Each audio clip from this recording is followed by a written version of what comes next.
Bismillahirrahmanirrahim. Assalamualaikum warahmatullahi wabarakatuh.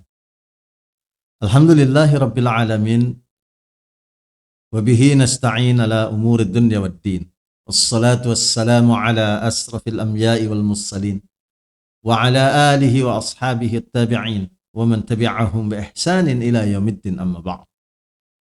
فقد قال الله تعالى في كتابه الكريم أعوذ بالله السميع العليم من الشيطان الرجيم يا أيها الذين آمنوا اتقوا الله وقولوا قولا سديدا يصلح لكم أعمالكم ويغفر لكم ذنوبكم ومن يطع الله ورسوله فقد فاز فوزا عظيما وقال رسول الله صلى الله عليه وسلم ليس الإيمان بالتمني ولا بالتحلي walakin huwa ma waqara fil qalbi wa sadaqahul amal atau kama qala Rasul sallallahu alaihi wasallam Nabiyul Karim.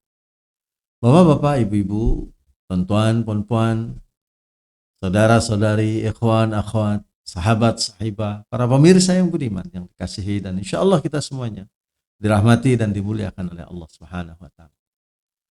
Alhamdulillah, segala puji syukur kita senantiasa panjatkan bagi Allah atas anugerah yang luar biasa sehingga pada hari ini kita dipertemukan kembali untuk melanjutkan kajian dalam syarah kitab Al-Hikam, buah karya agung Syekh Ibnu Athaillah As-Sakandari rahimahullah. Yang kesempatan ini kita memasuki pada hikmah yang ke-37 dengan tema pandangan hati dan akal.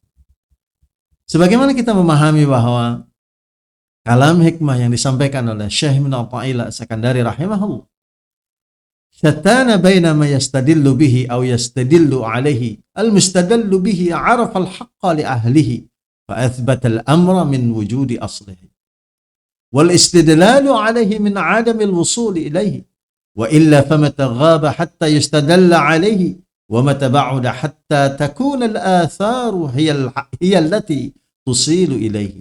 Yang artinya berbeda antara orang yang mengambil dalil dengan Allah Subhanahu wa ta'ala bahwa adanya Allah, menunjukkan adanya Allah, dengan orang yang mengambil dalil atasnya bahwa adanya Allah, menunjukkan adanya Allah.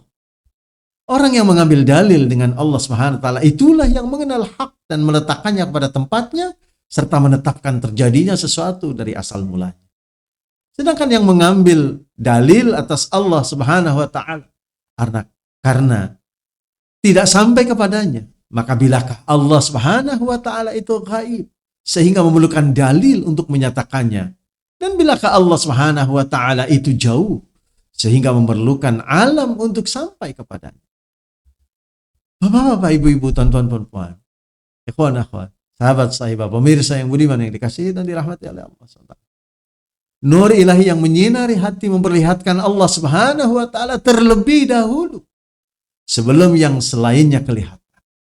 Sedangkan akal melihat kepada unsur alam dan kejadian-kejadian yang terjadi terlebih dahulu sebelum sampai kepada Tuhan yang mengatur segala urusan. Orang yang menghidupkan hati melihat wujud Allah Subhanahu wa ta'ala, mewujudkan alam dan apa yang terjadi di dalamnya. Sedangkan orang-orang yang bersandar dengan akal, mereka melihat kepada wujud alam untuk menjadi dalil kepada wujud Allah Subhanahu wa ta'ala. Orang yang sampai kepada Allah Subhanahu wa ta'ala melihat kepada wujud Allah sebagai wujud hakiki. Dan wujud Allah Subhanahu wa ta'ala lah yang menerangi wujud makhluknya sehingga makhluk itu kelihatan menjadi nyata.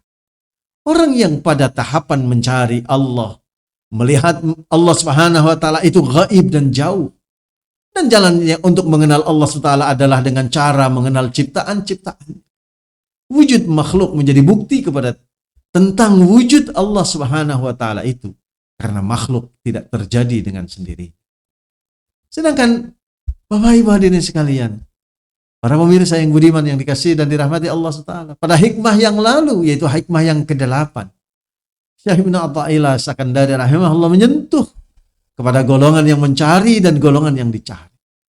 Orang yang mencari menempuh jalan yang sulit dan berliku sebelum bertemu dengan yang dicarinya. Contoh terbaik orang yang mencari adalah Salman Al-Farisi yang menjabat julukan pencari kebenaran. Beliau radhiyallahu an berasal dari Isfahan. Ayahnya adalah seorang kenamaan yang kaya raya dan berpegang kuat kepada agama Majusi. Salman bertugas menjaga api dan bertanggung jawab memastikan bahwa api itu tidak akan padam. Satu hari beliau melewati jalan dekat dengan sebuah gereja Nasrani. Beliau tertarik melihat cara orang-orang Nasrani melaksanakan ibadah. Setelah bertukar pikiran dengan mereka dan mempelajari tentang agama Nasrani, beliau berpendapat bahwa agama Nasrani lebih benar daripada agama Majusi. Lalu beliau memeluk agama Nasrani. Beliau kemudian pergi ke Syria untuk mendalami pengajiannya tentang agama Nasrani itu. Beliau tinggal dengan seorang pendeta dan beliau menjadi pelayan kepada pendeta tersebut sambil beliau belajar. Setelah pendeta itu meninggal dunia, Salman pergi ke Mosul untuk memenuhi kehendak wasiat pendeta tersebut. Di sana beliau tinggal dan berkhidmat kepada seorang pendeta juga. Apabila dekat ajalnya, pendeta kedua ini mewasiatkan kepada Salman Al-Farisi supaya pergi ke Nasibin dan berkhidmat kepada seorang saleh yang tinggal di sana. Salman kemudian berpindah ke Nasibin. Pendeta di Nasibin kemudian mewasiatkan kepada Salman agar beliau pergi ke Amuria dan berkhidmat kepada pendeta yang saleh di sana. Salman berpindah pula ke Amuria. Kemudian pendeta Amuria itu sendiri ketika mendekati ajalnya, beliau memberi amanat kepada Salman bahwa sudah dekat masanya kebangkitan seorang nabi yang mengikuti agama Nabi Ibrahim alaihissalam secara murni. Nabi yang baru muncul itu nanti akan berhijrah ke suatu tempat yang banyak ditumbuhi pohon-pohon kurma dan terletak di antara dua ruang tanah berbatu-batu hitam. Tanda-tanda yang jelas tentang kenabiannya adalah bila dilihat segera dikenal akan kenabiannya itu. Di bahunya ada cap kenabian. Setelah pendeta yang memberi amanat itu meninggal dunia, berangkatlah Salman mengikuti rombongan Arab dan menyerahkan kepada mereka lembu-lembu dan kambing-kambing. Sampai di Wadi Qura, Salman dianiaya dan dijual kepada orang Yahudi. Kemudian Salman dijual kepada orang Yahudi yang lain. Dan tuannya yang baru itu membawanya ke Yathrib. Sebaik saja Salman melihat negeri Yathrib, yakinlah beliau bahwa itulah negeri yang diceritakan oleh pendeta yang menjaganya dahulu. Ketika Rasulullah SAW berhijrah ke Yathrib, Salman datang menemui baginda SAW di Kuba dan memberikan makanan sebagai sedekah kepada baginda SAW dan para sahabat baginda. Rasulullah SAW menyuruh mereka untuk makan, tetapi baginda Rasulullah SAW sendiri tidak menjamah makanan tersebut. Ma'asyiral muslimin. Kemudian keesokan harinya, Salman datang lagi membawa makanan sebagai hadiah. Rasulullah SAW makan bersama-sama dengan para sahabat ridwanullah anhum ajma'in, bersama dengan baginda sallallahu alaihi wasallam. Selama Rasulullah SAW berada di Baqi, Salman pergi lagi menemui baginda sallallahu alaihi wasallam.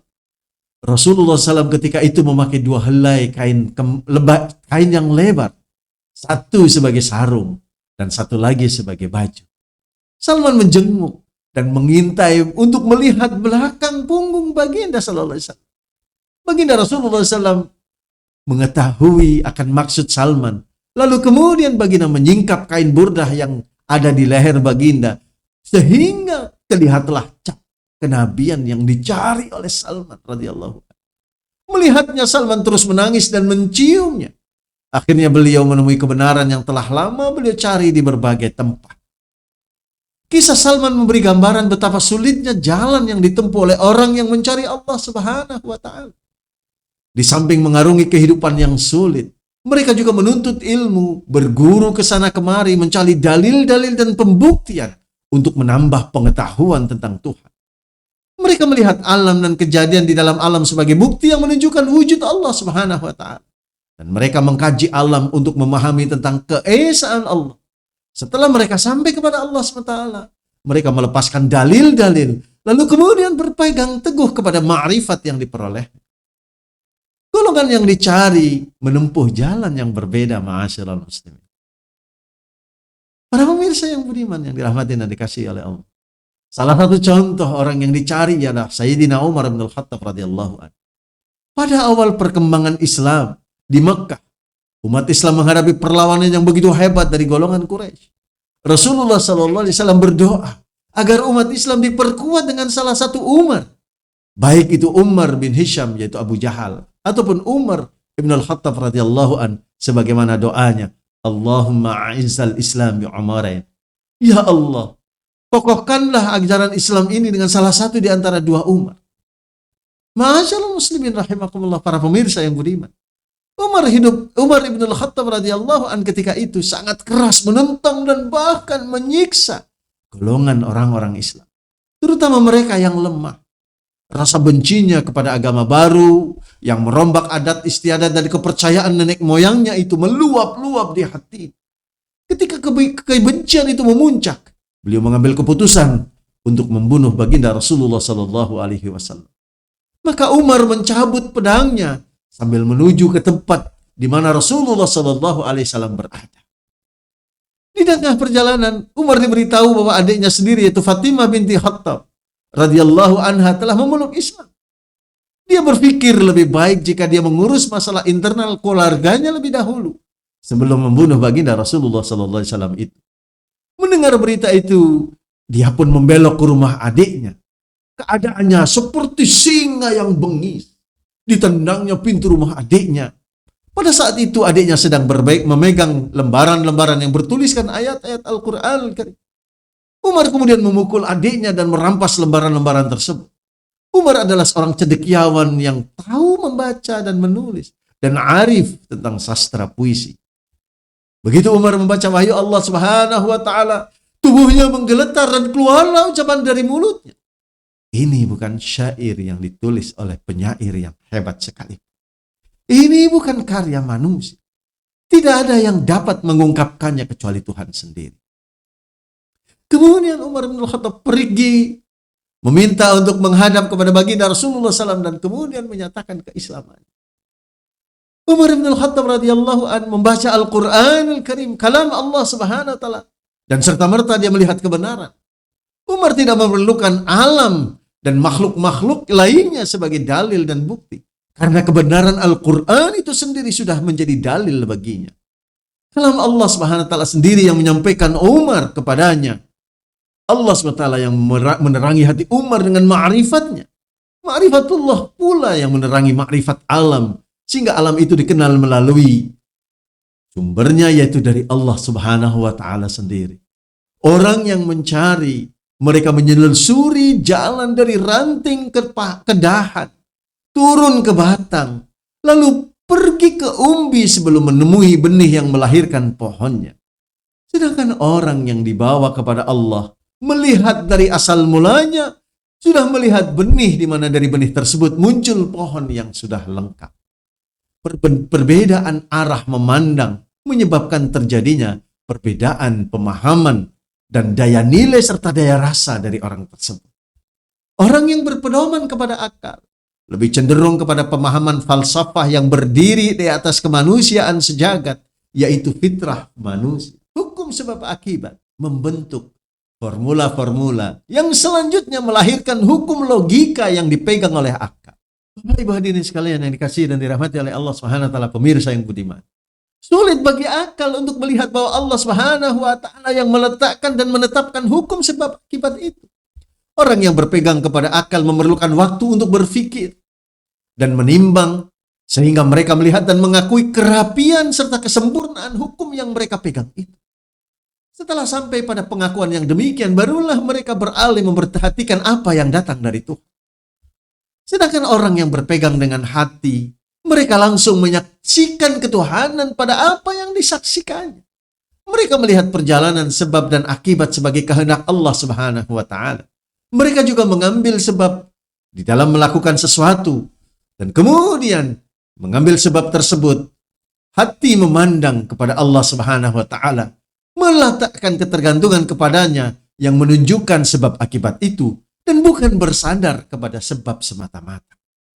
Jika sebab gagal menghasilkan akibat menurut hukum logika, orang yang berpegang teguh kepada hati melihat kekuasaan Allah Subhanahu wa taala mengatasi segala sebab. Dan orang yang berpegang pada akal ketika berhadapan dengan keadaan yang demikian sering diganggu oleh kekeliruan dan kemudian mereka mencari formula-formula baru untuk mengembangkan daya nalar. Walaupun terdapat perbedaan cara memandang, tetapi tidak seharusnya terjadi perselisihan antara dua golongan tersebut. Satu golongan harus menghargai dan menghormati daya nilai dan daya rasa golongan yang lainnya. Walaupun bagaimana, orang yang berpegang kepada akal harus sadar bahwa mereka sedang bergerak ke arah wilayah orang-orang yang berpegang kepada hati karena iman, ikhlas, berserah diri, takwa, dan nilai-nilai baik lainnya di dalam agama adalah nilai hati yang mengeluarkan niat. Masyaallah muslim. Demikian juga Allah Subhanahu wa taala menurunkan Al-Qur'anul Karim melalui Jibril alaihissalam ke dalam hati sebagaimana firman-Nya. A'udzu billahi minasyaitonir rajim. Wallahu akhrajakum min butuni ummahatikum la ta'lamuna syai'an wa ja'ala lakumus sam'a wal absara wal af'idah la'allakum tashkurun. Yang artinya, dan Allah mengeluarkan kamu dari perut ibumu dalam keadaan tidak mengetahui sesuatu pun. Dan dialah yang memberikan kamu pendengaran, penglihatan, dan juga hati, yaitu afidah atau fuad, agar kalian bersyukur sebagaimana Allah firmankan di dalam surah An-Nahl ayat yang ke-78. Demikian juga di dalam ayat yang lain, surah Asy-Syu'ara ayat yang ke-192 dan 194, Allah berfirman, a'udzubillahi minasyaitonir rajim. Wa innahu latanzilun min rabbil alamin. Nazzala bihi ruhul amin ala qalbika litakuna minal munzirin. Yang artinya, dan sesungguhnya Al-Quran Al-Karim benar-benar diturunkan oleh Tuhan semesta alam. Dia dibawa turun oleh Ar-Ruhul Amin, yaitu Jibril alaihissalam, ke dalam hatimu ya Muhammad, agar kamu menjadi salah seorang di antara orang-orang yang memberi peringatan. Bapak-bapak, ibu-ibu, tontonan ponpan, ikhwan, akhwat, sahabat, sahibat, saudara-saudari, para pemirsa yang budiman, yang dikasihi dan dirahmati oleh Allah Subhanahu wa taala. Allah Subhanahu wa taala menurunkan Al-Qur'an kepada hati Rasul SAW dan juga kepada hati manusia umat Islam ini, sehingga umat Islam sebagaimana yang juga diingatkan di dalam pandangan para ulama tabi'in maupun juga ulama tabi'ut tabi'in, mereka memberikan kepada kita satu pengajaran yang luar biasa. Sehingga kalaupun manusia itu berada di satu ruangan yang sempit sekalipun dalam keadaan sendirian, ketika dia memperhatikan kepada dirinya, memperhatikan kepada jiwanya, memperhatikan kepada fisiknya, sudah cukup untuk mengandali Allah Subhanahu wa taala. Sehingga dengan demikian tidak memerlukan adanya Tuhan. Dalam konteks sebagaimana adanya ciptaan Tuhan itu, baik yang ada di alam dan sebagainya. Kenapa? Ketika manusia bersandar kepada hatinya, alam-alam itu adalah hanya sebagai pengantar untuk sampai kepada hakikat yang sesungguhnya. Kalau Allah sudah berkenan untuk hakikat itu difahami terlebih dahulu, maka apa yang ada di alam itu justru akan memperkuat sehingga melahirkan kemanisan iman. Oleh karena itu baginda Rasulullah SAW menyampaikan bahwasanya orang yang merasakan kemanisan iman itu adalah barang sesiapa yang qala radhiyallahu billahi rabba wa bil islami dina wa bi Muhammadin rasulah. Orang yang akan merasakan kemanisan ta'mal iman, yaitu kemanisan iman adalah mereka yang berkata, aku ridha Allah sebagai Tuhanku, aku ridha Islam sebagai ajaran agama, dan aku ridha Nabi Muhammad SAW sebagai Rasul yang merupakan utusan Allah Subhanahu wa taala di antara utusan-utusan yang lain. Bapak Ibu, hadirin sekalian dirahmati oleh Allah Subhanahu wa taala. Cara memandang orang yang menggunakan hati dengan orang yang menggunakan akal pikiran memiliki cara pendekatan yang berbeda. Semestinya bagi mereka yang menggunakan akal pikiran itu untuk memahami dan melihat kepada fenomena alam, maka mereka juga akan sampai. Oleh karena itu suatu masa baginda Rasulullah SAW di malam hari menangis. Lantas kemudian ditegur oleh Bilal bin Rabah radhiyallahu anhu. Kenapa engkau menangis wahai Rasulullah? Maka baginda Rasulullah SAW menyampaikan, baru saja turun kepadaku firman Allah Subhanahu wa taala, yaitu inna fi khalqis samawati wal ardi wa ikhtilafil laili wan nahari la ayatin li ulil albab alladzina yadhkuruna Allaha qiyaman wa qu'udan wa 'ala junubihim Wa yatafakkaruna fi khalqis samawati wal ardi rabbana ma khalaqta hadza batila subhanaka faqina adzaban. Surah Ali Imran ayat 190-191. Kemudian baginda Rasulullah SAW menyampaikan, celaka orang-orang yang mendengar ayat ini tetapi kemudian tidak sampai dengan akalnya itu untuk mengenali Allah Subhanahu wa taala. Ma'asyiral muslimin, Bapak Ibu hadirin sekalian yang dirahmati Allah. Semestinya dengan alam inilah akan menjadikan apa yang sudah Allah limpahkan dengan hidayah keimanan di dalam hati itu akan menjadi semakin kuat, mengokohkan, sehingga mengetahui dan memahami siapa dirinya, mengetahui dan memahami, mengenali Allah Subhanahu wa taala sebagai zat yang maha agung, maha sempurna, yang keagungan dan kesempurnaannya tidak mampu dihitung dan diukur oleh berbagai macam bahasa, perumpamaan, peristilahan, tamsil dan sebagainya. Karena keagungan dan kesempurnaan Allah SWT di luar dari apa yang bisa dijangkau oleh akal pikiran manusia. Mudah-mudahan bermanfaat untuk memberikan sentuhan kepada kita bahwa sesungguhnya kita ini adalah bukan siapa-siapa. Kita adalah al-faqir yang memerlukan Allah, memerlukan rizki Allah, memerlukan anugerah Allah, memerlukan kasih sayang Allah, memerlukan bimbingan Allah, memerlukan perlindungan Allah, memerlukan segala hal. Dan kita adalah merasa bahwa kita ini bukan siapa-siapa itu tadi. Maka ketika kita bukan siapa-siapa, sesungguhnya itulah hakikat kita. Wallahu a'lam bishawab. Pemirsa yang budiman, mudah-mudahan bermanfaat. Aqulu qouli hadza astaghfirullah li wa lakum. Billahi taufiq wal hidayah wa 'afu minkum. Assalamualaikum warahmatullahi wabarakatuh.